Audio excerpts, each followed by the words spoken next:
Hi hello welcome to our channel. నేను మీ సిరి. ఈరోజు మనం చెప్పుకోబోయే కథ ఇష్టమైన సకుడ పార్ట్ 36. ఇక ఆలస్యం చేయకుండా కథలోకి వెళ్ళిపోదాం. కొత్తగా వచ్చిన వాళ్ళు సబ్స్క్రైబ్ చేసుకోవడం మరవకండి. బాల్కనీలో ఉన్నాం మనం. గార్డెన్లో క్లీన్ చేస్తున్న పని వాళ్ళని చూపిస్తూ వెనక్కి జరగడానికి ప్రయత్నం చేసింది ధరణి. అతను 2 అడుగులు ముందుకు వేసి గోడకు ఆమెను అంచించేసి ఎటు వెళ్లకుండా చేతులు పెట్టి సో వాట్ ఆమెను అతడి బాహువుల్లో బంధిస్తూ అడిగాడు. అత్త టిఫిన్ చేయడానికి పిలుస్తోంది. ముఖం పక్కకు తిప్పుకొని చెప్పింది. అతనంత దగ్గరగా ఉండడంతో అతనికి ఒక్కసారిగా రక్తపు మడుగులో ఉన్న ధరణి గుర్తొచ్చింది. అతని శరీరం విద్యుద్ఘాతం తగిలినట్టు ఒక్కసారిగా జర్కిచ్చింది. అతను వెంటనే తేరుకున్నాడు. ఆమె భుజాలు పట్టుకుని దగ్గరికి లాక్కొని అతను ఉద్వేగంగా కౌగిలించుకున్నాడు. ఊపిరాడట్లేదు ధరణి గింజుకుంటూ అంది అతని కౌగిల్లో. ఎందుకో అతని చేతులు కంగారుగా ఆమె వీపుని తడుముతున్నాయి. ఆమె చేతిని పట్టుకుని లోపలికి లాక్కొచ్చేశాడు గగన్. షిట్! బెడ్ మీద కూర్చొని ఆమె చేతిని పట్టుకుని లాగి కోలేశాడతను. నా ఎముకలు విరుగుతాయేమో చేయి చూసుకుంటూ అంది ధరణి అతని లాగుడికి. అతనేదో మాట్లాడబోయేసరికి అతని ఫోన్ కాల్ రావడంతో నువ్వు వెళ్ళు, నేను వస్తాను అంటూ ఫోన్ తీసుకుని మళ్ళీ బాల్కనీలోకి వెళ్ళిపోయాడు గగన్. ధరణి ఆ ఫోన్ చేసే వాళ్ళని తిట్టుకుంటూ అక్కడి నుంచి కిందకెళ్ళిపోయింది. చెంప మీద చేయి పెట్టుకుని సీరియస్గా చూస్తోంది మెరీనా. అరే, ఆడపిల్లల్ని కొట్టకూడదురా, విజయ్ పక్క నుంచి గొనుగుతున్నాడు. అవునా, ఇక్కడ ఆడపిల్లలు ఎవరున్నారా? చుట్టూ చూశాడు హర్ష. హర్ష సీరియస్గా పిలిచింది మెరీనా ఆ మాటకి. అరవకు, వినబడుతోంది అని చిరాగ్గా అన్నాడు హర్ష. తన ఇంటికి వచ్చి తన మీద దౌర్జన్యం చేస్తున్న హర్షని చూస్తుంటే మెరీనాకి మండిపోతోంది పాపం. హర్ష, అసలు ఎందుకు కొట్టావు నన్ను? ఆమె కోపంగా అరిచింది. వేదకి నాకు మధ్య డిస్టెన్స్ క్రియేట్ చేయాలనుకుని ఎందుకు ట్రై చేశావు? సీరియస్గా చూశాడు హర్ష. నేనా? నువ్వు పొరబడుతున్నావు హర్ష. ఆమె నోటి నుంచి ఆ మాట వచ్చిన క్షణం మళ్ళీ చెంప పగలగొట్టాడు ఆమెది హర్ష. అరే విజ్జు, నేనేంట్రా ఇంత వాలెంట్ అయిపోతున్నాను? చేతులు దులుపుకుంటూ అడిగాడు హర్ష.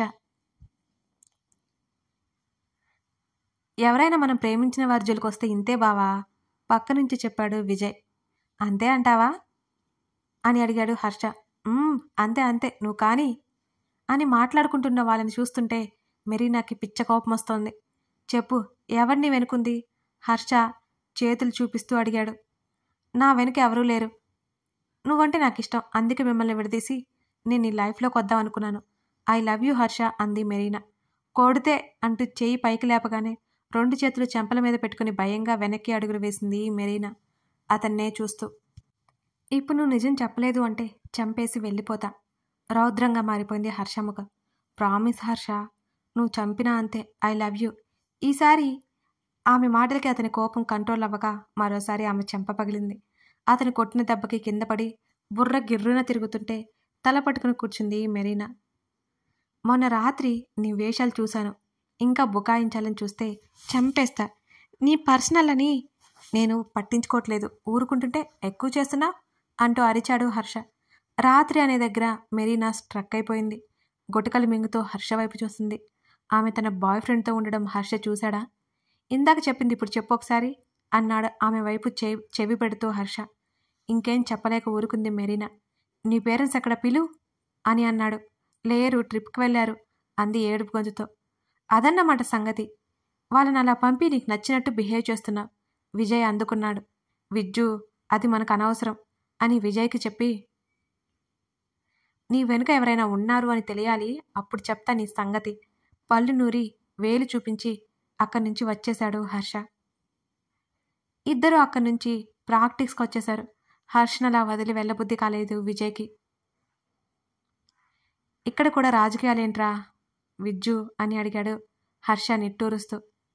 ఎక్కడైనా అవి కామన్ కదరా, కష్టపడి ముందుకు వెళ్తున్న వాడిని తొక్కేస్తారా?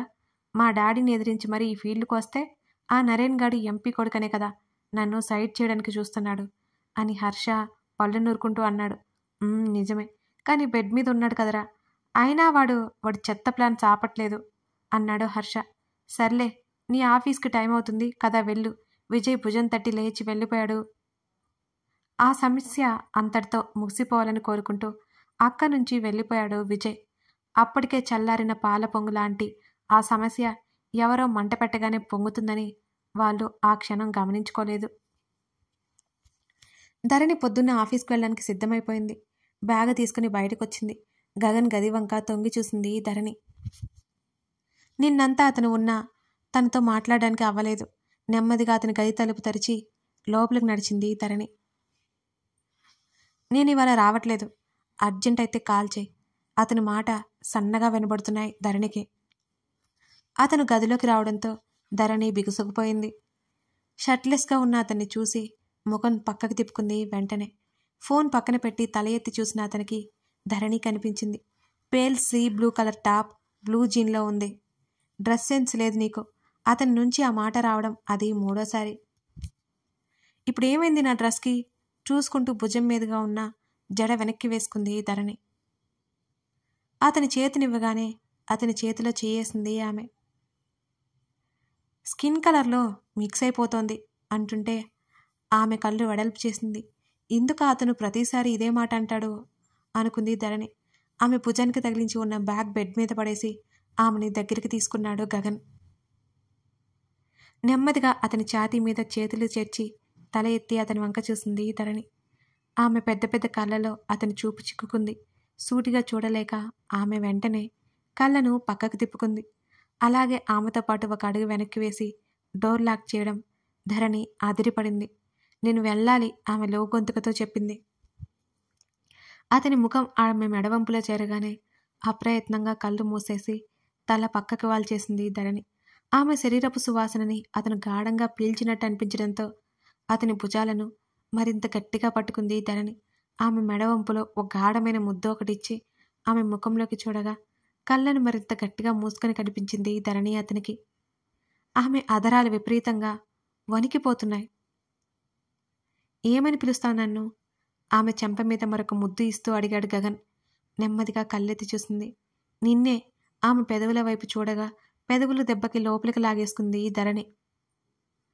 ఆమె గొంతులో గుటకపడింది అతను అలా చూస్తూ ఉంటే. తను ఎందుకు వచ్చింది? ఏదో 2 మాటలు మాట్లాడి వెళ్ళిపోదామని వస్తే ఇక్కడేం జరుగుతోంది? అసలే వీళ్ళ అమ్మమ్మ వస్తుంది. ఇప్పుడు ఇలా ఉంటే ఇంకేమైనా ఉందా అని మనసులో అనుకుంది ధరణి. నేను వెళ్తాను. మరోసారి ధరణి నెమ్మదిగా చెప్పింది. చెప్పే వరకు వెళ్ళడానికి వీల్లేదు. ఆమె చుట్టూ చేతులు మరి కాస్త బిగించి దగ్గరికి లాక్కున్నాడు గగన్. అతనికి అతుక్కుపోయింది ధరణి. నాకు గుర్తులేదు అంది. అతను ఎంతకీ వదలకపోవడంతో ఆమె ఊపిరి బిగబట్టి ముఖం తిప్పేసుకుంది. అయితే వెళ్ళడానికి వీల్లేదు. అతని పని ఆపలేనట్టు ఆమె గడ్డం మీద మరొక ముద్దు ఇచ్చాడు. ప్లీజ్. ఆమె స్వరం వణికింది. చెప్తే చక్కగా వెళ్ళిపోవచ్చు. అతని పెదవుల ప్రయాణం ఆమె కంఠం మీదకు చేరింది. ఆమె 2 చేతులు మరింతగా బిగుసుకున్నాయి. అతని గరుకు మీసం ఆమె కంఠాన్ని ఎర్రగా చేసేస్తోంది. అతని పెదవుల ప్రయాణం ఆమె హృదయం దగ్గరికి చేరగానే అతన్ని నెట్టేయాలని ఆమె ప్రయత్నం చేసింది. చెప్తాను. ఊపిరి వేగంగా తీసుకుంటూ అతని దూరం జరపడానికి ధరణి ప్రయత్నం చేస్తూ ఉంది. చెప్పు. ఆమె కంఠానికి దిగువన కుడివైపు హృదయం మీద ఉన్న పుట్టుమచ్చ మీద చివరికి పెదవులు చేర్చాడు అతను.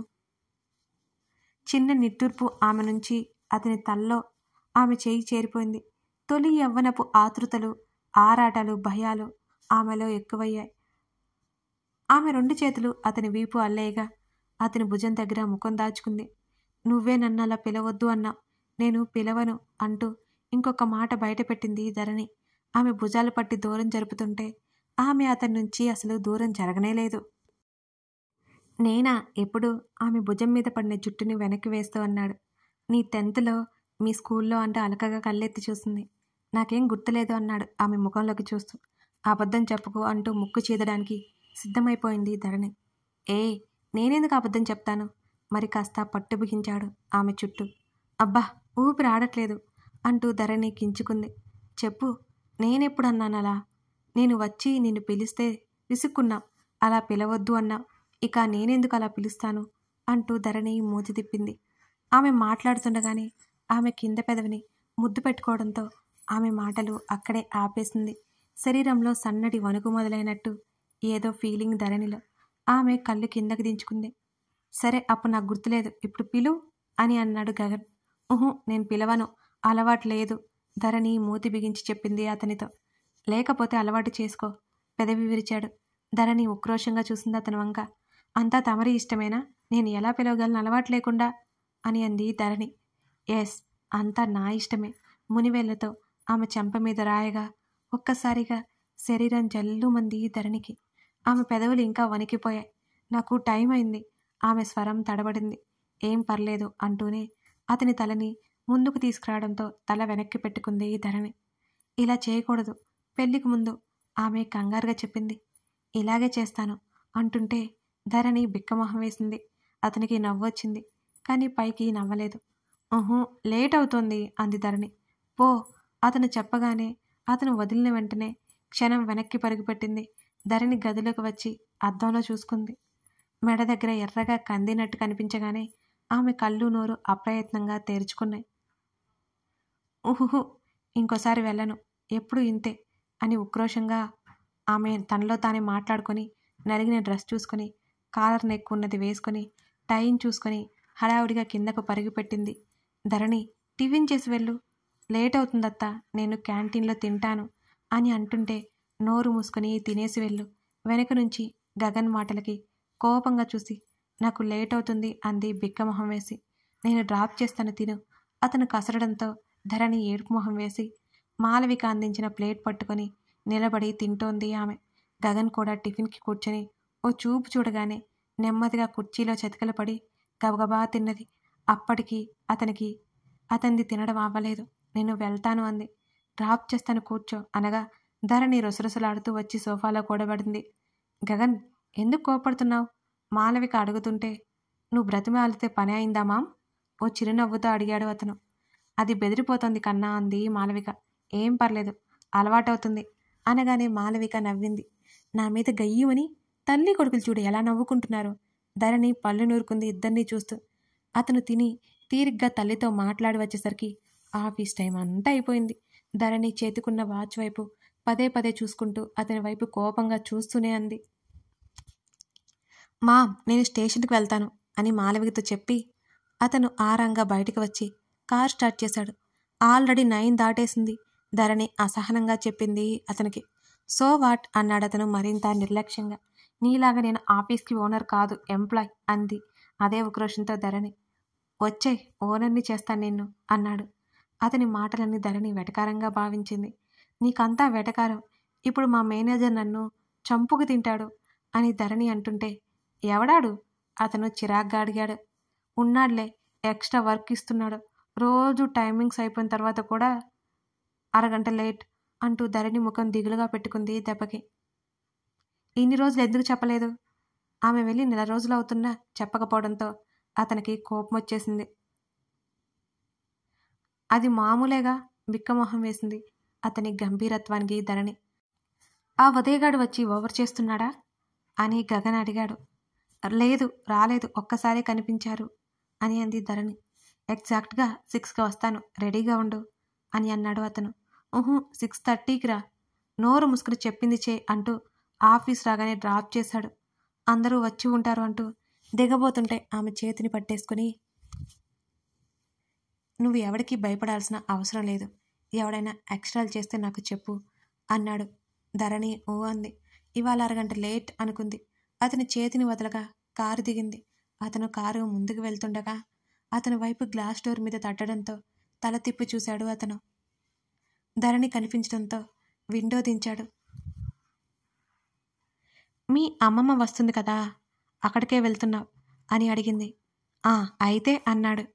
ముందే చెప్తున్నా, వర్షగాని వచ్చిందనుకో, ఏదైనా తేడా జరిగితే నేను ఊరుకోను ధరణి బెదిరించింది. హైబ్రో ఎత్తి చూశాడు. అవును, నిన్ను టచ్ చేస్తూ నేను ఒప్పుకోను అంటూ అక్కడి నుంచి పరుగున లోపలికి వెళ్ళిపోయింది ధరణి. అతను నవ్వుకుంటూ వెళ్ళిపోయాడు. ఇలా చెప్పానేంటి తనలో తానే అనుకుంటూ లోపలికి వెళ్ళగా మేనేజర్ పిలుస్తున్నాడు అని అంటున్న లావణ్య మాటలకు ధరణికి ఒక్కసారిగా నీరసం వచ్చేసింది. కథ కొనసాగుతోంది. ఇంతకీ గగన్ అమ్మమ్మ వాళ్ళు వస్తే ధరణికొచ్చిన ఇబ్బంది ఏంటి? వర్ష అసలు ఎవరు? ఆమె సంగతేంటి? తెలియాలంటే ముందు ఎపిసోడ్ చూడాల్సిందే. కథ నచ్చితే లైక్ చేసి కామెంట్ చేయడం మర్చిపోకండి ఫ్రెండ్స్. అవి నాకు బూస్టప్స్ అన్నమాట.